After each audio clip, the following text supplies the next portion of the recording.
The Berlin Wall, standing from 1961 to 1989.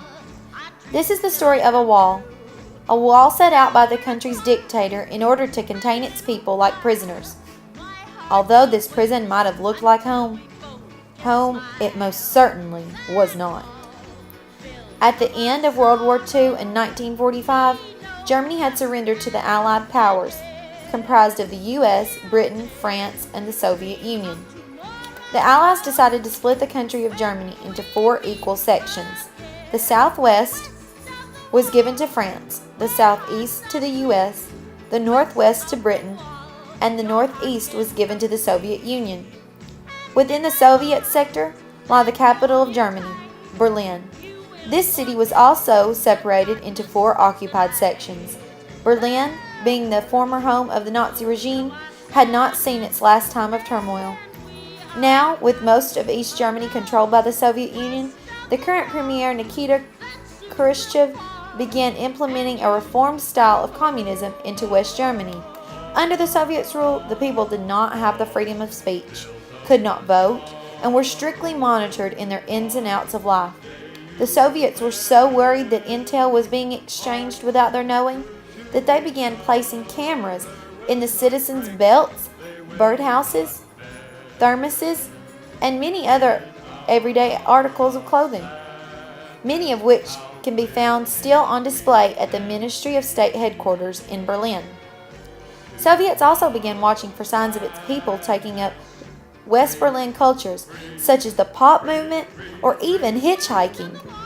Defectors, or people who began to flee after not wanting to live under the Soviets' rule, were highly questioned and looked down upon. From the year 1949 to 1959, 2 million defectors fled East Germany to escape the oppression of the Soviet Union. That's an incredible 20% of the Eastern German population. Ruler Nikita Khrushchev decided that he had had enough. Literally overnight on August 12, 1961, he ordered his men to build a wall to stop the people from leaving East Berlin. The wall, constructed first of only barbed wire, stood around 12 feet high and 96 miles long, encompassing West Berlin and cutting it off from the east. Later, 66 miles of concrete was added at a height of 11.8 feet. This wall of shame, as it was known by West Berlin, was heavily guarded by gun watchmen in towers who were ordered to shoot at anyone attempting to scale the wall or even enter the death strip area lining the wall. Also along the wall, Germans would have seen watchdogs, anti-vehicle trenches, floodlights, and electric fences and mines. Only very few people were given clearance to pass through any of the 8 crossing gates. The most famous was known as Checkpoint Charlie. During its 28 years, the wall became known as a symbol of division. Over 5,000 people escaped over, around, and under the wall. Another estimated 5,000 were captured and questioned, while 200 were shot. The first victim to succumb to wounds was a man named Gunter Lifton, who attempted to swim across a nearby river. Upon raising his hands to surrender, he was fired upon. Several others successfully fled by digging a tunnel under the wall to a cemetery. 2 families were even spotted fleeing over the wall in none other than a hot air balloon. Over the course of the wall's 28 years, President Kennedy and President Reagan spoke out to the citizens of Berlin promising aid.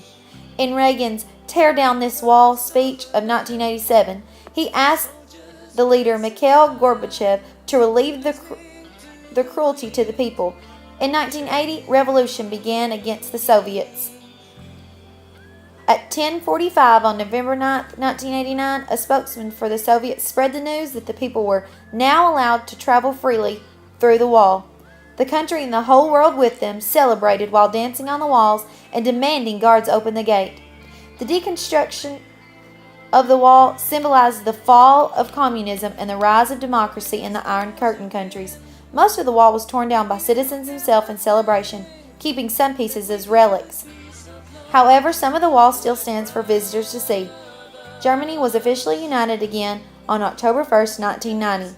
It's incredible to think that after dealing with the dictatorship under Hitler and the Nazis, Berlin was forced to submit to the Soviets' unjust rule.